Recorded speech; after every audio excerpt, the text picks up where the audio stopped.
If you're not handling any of the purchasing on your interior design projects, you are literally leaving money on the table. The purchasing process can feel very overwhelming if you've never done it before, and honestly, I had no idea what I was doing when I first started working for myself. But here's the thing, learning how to manage the purchasing of finishes and furniture doesn't just make your projects run more smoothly, it's also a huge opportunity to increase your income. So consider this your step-by-step guide to purchasing as an interior designer.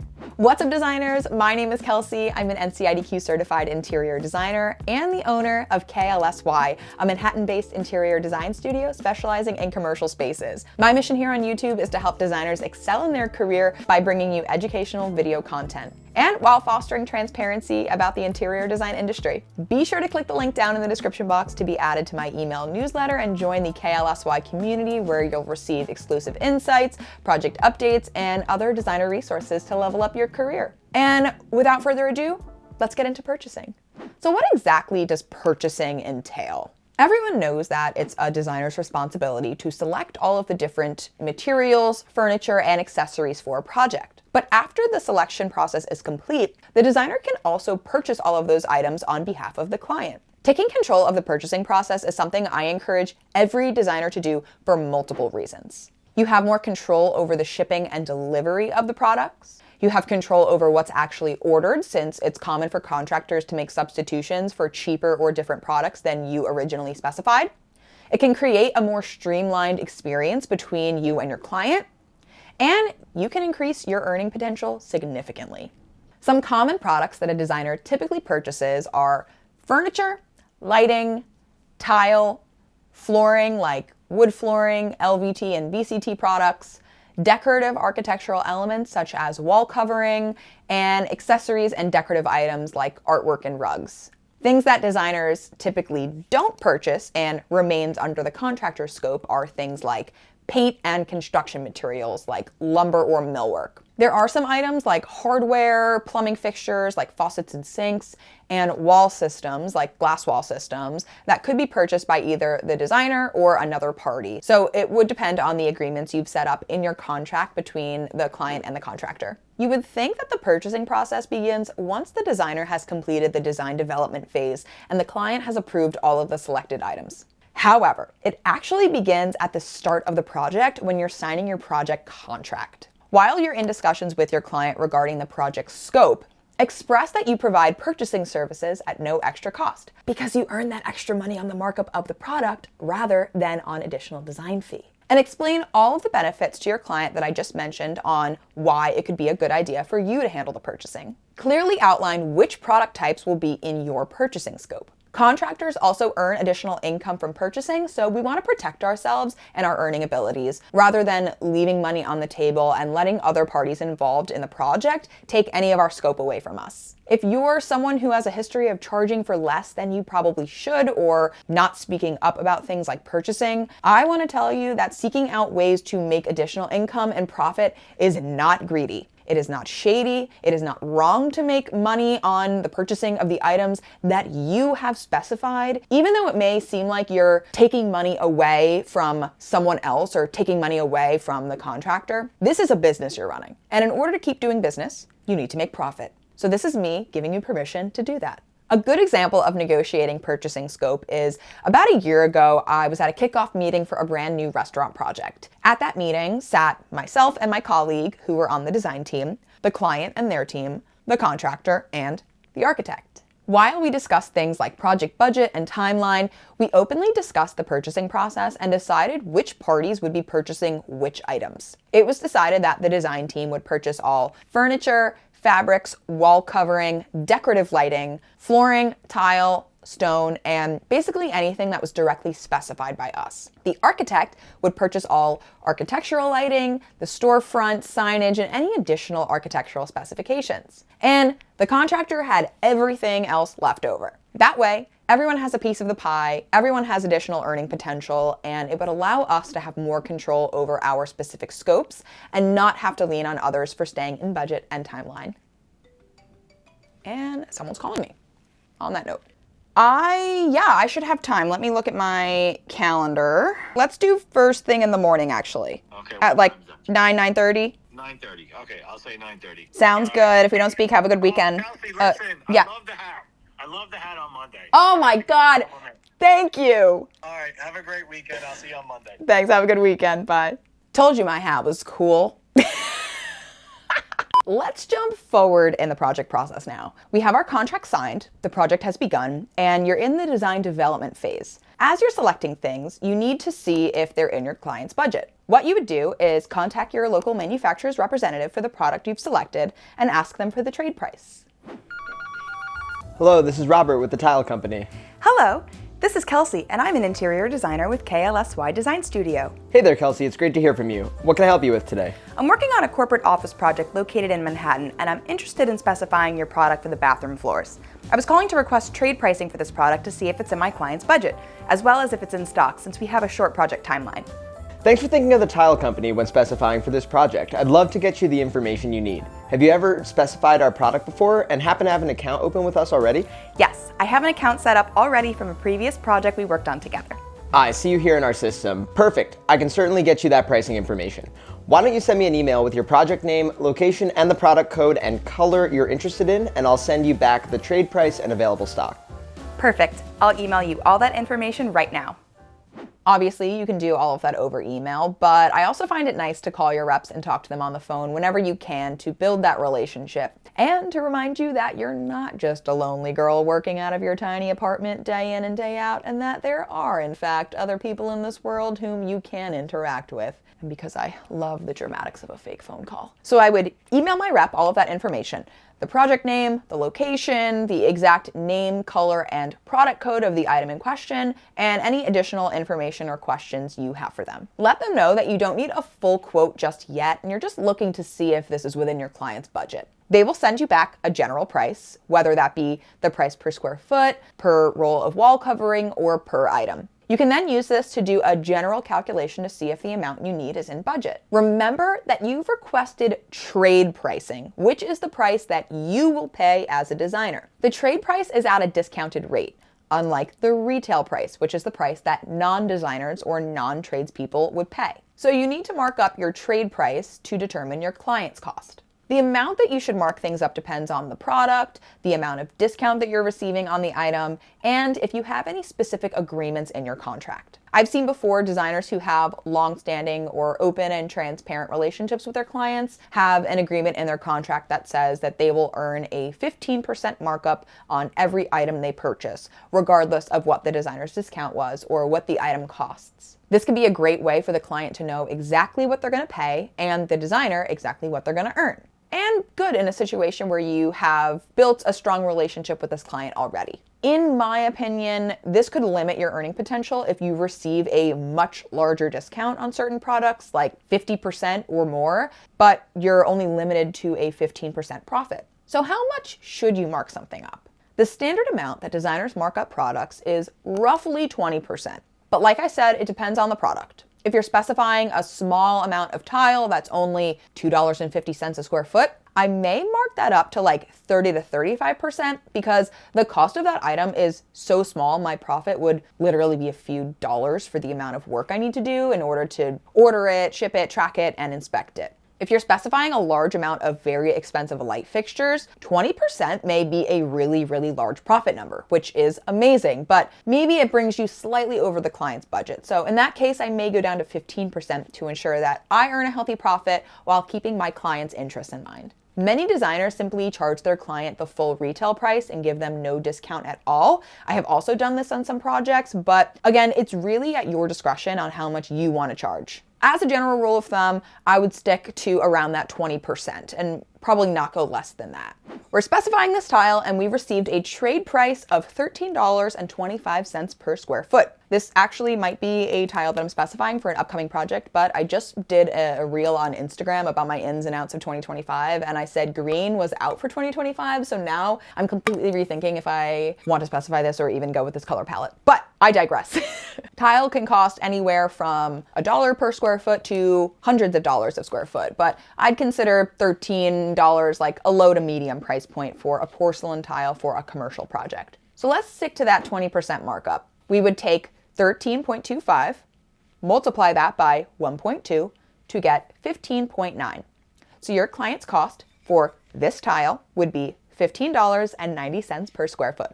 I don't want to dive too deep into how to estimate how much product you need because it depends on what product or finish you're talking about. And that could be not even one video on its own, but like several videos talking about all the different ways to measure and estimate quantities. So let's assume for this video that we've done our calculations, verified quantities with the contractor, and confirmed that we will need 250 square feet of tile for the bathroom floors. This number should also include overage. Please don't make the mistake I have made several times and forget to add overage.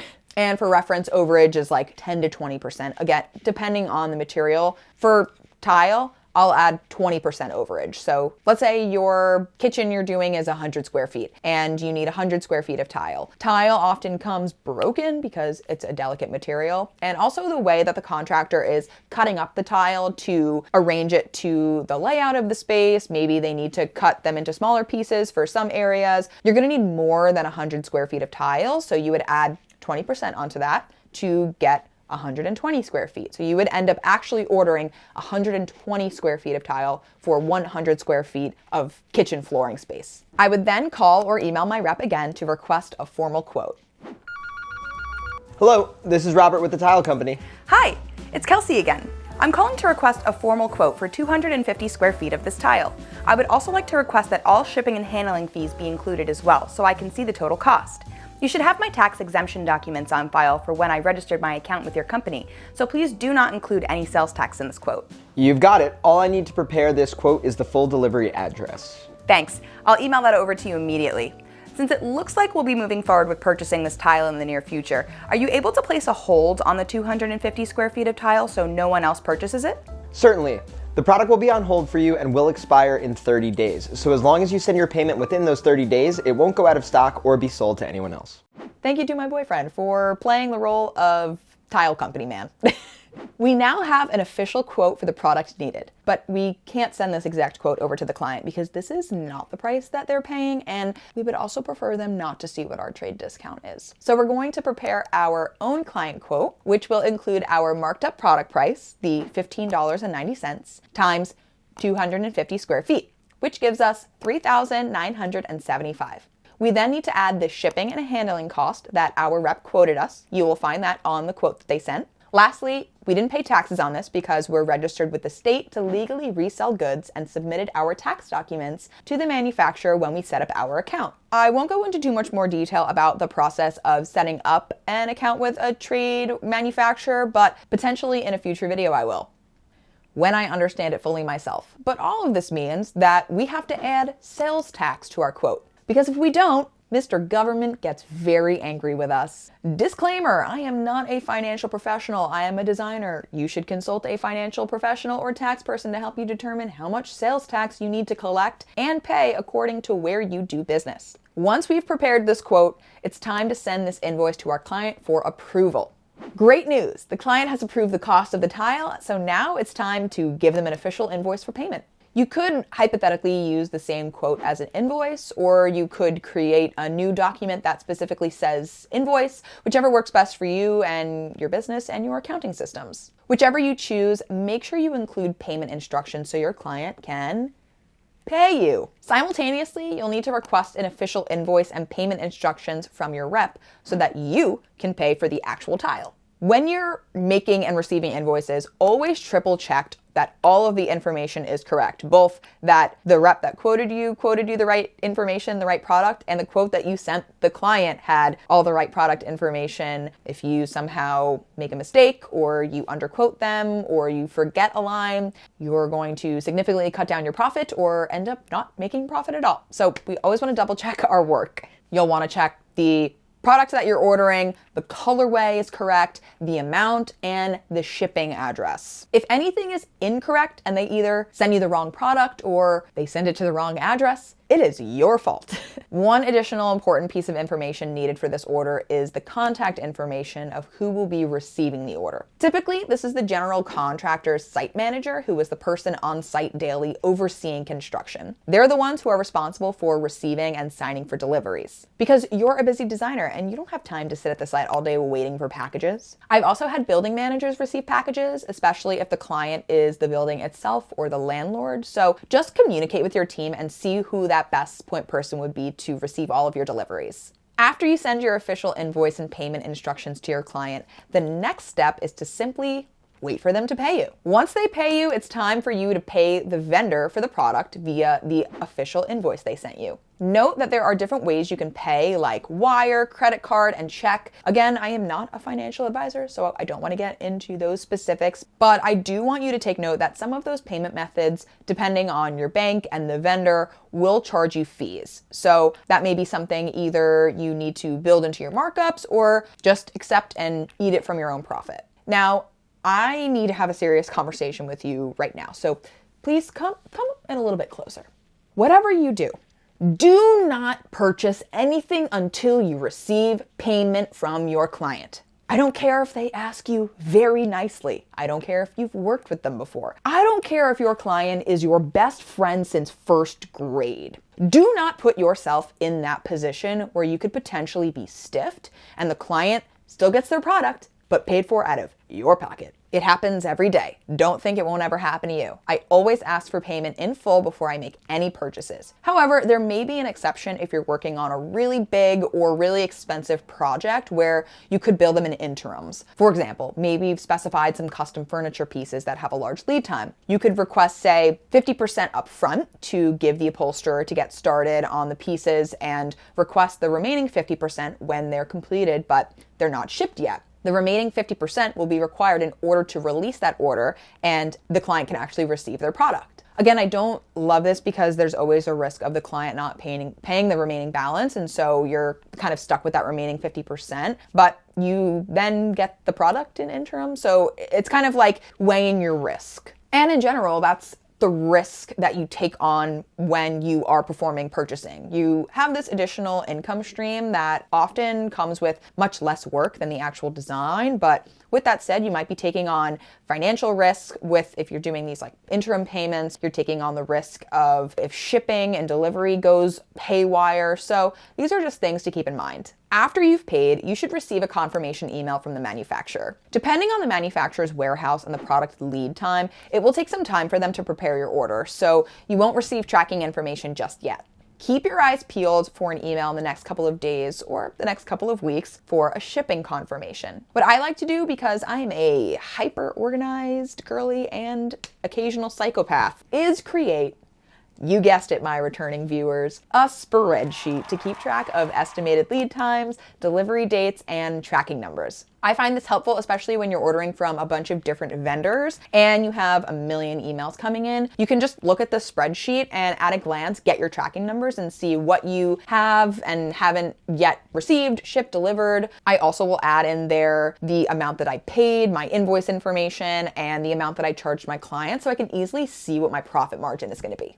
Once the items have been shipped, be sure to alert whoever is receiving your deliveries that the products have shipped and what their delivery dates are. I'll also just forward them over that tracking information as well so they have that. Although you have someone receiving these deliveries for you, it's important for you as the purchaser to confirm that everything arrived correctly and nothing is damaged. Before even opening them, inspect the shipping containers and the boxes. Make sure they haven't been damaged or crushed. If it looks like anything has been or any of the boxes are damaged, take a photo of that. Open all the boxes and inspect every item for damage and that everything that was supposed to arrive did arrive. Take photos of anything damaged and send them to your rep. They might be able to send you replacements or missing pieces. Take an especially close look at tile because, like I mentioned before, it's very likely that you receive broken tiles because tile is fragile. It happens. After everything has been delivered to the site and inspected, the purchasing process is officially complete and construction resumes. Of course, it may not always work out perfectly like the scenario I enacted for you in this video, but you may purchase different items at different times or different stages in the project. But hopefully this gave you a full look at the purchasing process and a